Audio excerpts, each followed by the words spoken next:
চেনা চেনা মুখখানি তোমার লাগছে আমাকে, ও লাগছে আমাকে। কোথায় দেখেছি আমি, কোথায় দেখেছি। হাই এভরিওয়ান, কেমন আছো তোমরা সবাই? আশা করি সবাই ভালো আছো। আর এই দেখো আমার হালত দেখো, গরমের মধ্যে দুটো কোলবালিশ নিয়ে নিচে শুয়ে আছি। আর তোমাদের ব্যাক ক্যামেরা করে দেখাচ্ছি, দেখো পুরো ফাঁকাই, দেখো পুরো খাট ফাঁকা। গরম লাগছে যে আমি একদম উপরে কোনোভাবে শুতে পারছি না। আর দেখো সামান্য নাইটি পরে আছি, তাতেই আমার এত গরম লাগছে। ভেবেছিলাম সকালবেলা তোমাদেরকে কোনো ভিডিও দেবো, কিন্তু সত্যি কথা বলতে আজকে একদম এই গরমের কারণে শরীরটা ভালো লাগছে না, না ঠিক মতন করে খাওয়া দাওয়া করতে পারছি না কিছু। মানে প্লেন জল তো খেতেই পাচ্ছি না, নয় তোমার গ্লুকন্ডির জল, নয় নুন চিনির জল, যে কোনো না যে কোনো শরবত করে খেতে হচ্ছে। আর একদম প্লেন জল খেতেও ইচ্ছাই করছে না। তো একটু হাওয়া টাওয়া কিচ্ছু দিচ্ছে না, যার জন্য একদম শরীর ভালো লাগছে না। আমার মতন নিশ্চয়ই অনেকেই এরকম অবস্থা। আর আমি তো খুব রোগা মানুষ, তোমরা তো দেখেই বুঝতে পারো, তা আমার কষ্ট হওয়াটা স্বাভাবিক ব্যাপার। তো যাই হোক, ওখানে প্লেটটা দেখে হয়তো বুঝতে পারছো তোমরা আমার সাইডে। তো প্লেটটা দিয়ে একটু আগে ভিডিও শ্যুট করছিলাম, যার জন্য প্লেটটা আমি ওখানেই রেখে দিয়েছি। এখনও উঠে আর প্লেটটা রাখার সময় হয়নি, কারণ ফের তোমাদের সঙ্গে বড় ভিডিও শ্যুট করে দিচ্ছি বলে। আজকে রান্নাও খুব সিম্পল রান্না করেছি, মানে এতটা গরম। আমার মেয়ে লাস্টে বলছে যে ভাতের মধ্যে জল ঢেলে খাবে, কেন তরি তরকারি একদম তার ভালো লাগছে না। সে বলছে আমি একটু খাওয়ার ইচ্ছা নেই।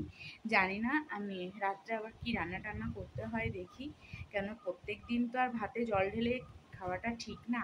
কিন্তু কি করব বলো, এত গরমের মধ্যে। তাই ফোনটা একটু রাখি, ফোনটা রেখে তোমাদের সঙ্গে একটু কথা বলি।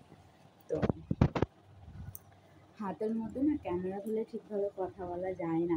আর এই গরমের চোখে দেখো, মানে ভাবছি কি এরকম ছোটো নাইটি কিনবো, কেন এই পাগুলো পুরো ঘেমে যাচ্ছে। আর আমার পায়ে প্রচণ্ডভাবে লোম, যেহেতু আমি ওয়াক্স কিছু করি না, আমার একদম পছন্দ হয় না ওয়্যাক্স করাটা। আর আমার মাটাও ওগুলো পছন্দ অতটা করে না, যার জন্য আমি ওয়্যাক্স পর্যন্ত করি না। পায়ের লোমগুলো ওরকমই আছে, আমার হাতে কোনো অত লোম নেই, কিন্তু আমার পায়ে বিভৎস লোম। তো যাই হোক, আর এই কারণেই গরমের জন্য দেখো না ফোনটা বারবার হেলে যাচ্ছে। এই গরমের জন্যই দেখো নাইটি এইভাবে গুটিয়ে নিচে শুয়ে আছি, পুরো মুখটা কেটে কেটে যাচ্ছে, কিন্তু কিছু করার নেই। আর ভালো লাগছে না, বিশ্বাস করো, একদম ভালো লাগছে না, একটুও ভালো লাগছে না। বুঝতে পেরেছো? একদম মানে কোনোভাবে আর সহ্য হচ্ছে না। এবার যেহেতু আমি হ্যাঁ, মানে রেন্ট থাকি, সব জায়গায় তো তোমার মানে এসি লাগানো সম্ভব হয় না। তো আমার অত এখন মানে সামর্থ্যও নেই যে এসি লাগাবো। আর যদিও বা সামর্থ্য থাকতো, রেন্ট বাড়িতে আমার মনে হয় এসি লাগানো তো ঠিক না। কেন তুমি আজকে এখানে আছো, কালকে আবার অন্য জায়গায় চলে যাবে, তো সেখানে আমি মনে করি যে এসিটা না লাগানোটাই উচিত।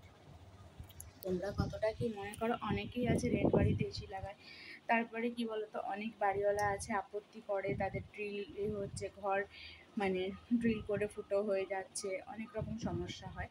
কিন্তু যাই হোক, আমার বাড়িওয়ালা তো সেরকম নয়, খুবই ভালো মানুষ।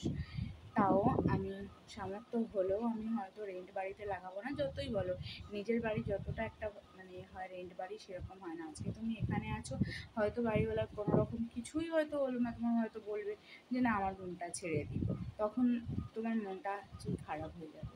তো যতটুকু আছে এতটাই ঠিক আছে। গরম পড়লে কি করা যাবে বলো? অনেক মানুষ আছে যাদের ঘরে ফ্যানও এখনো পর্যন্ত নেই, তো সহ্য করতে হয়, সহ্য করছি, তবু তো আমি ফ্যানের হাওয়া খেতে পাচ্ছি।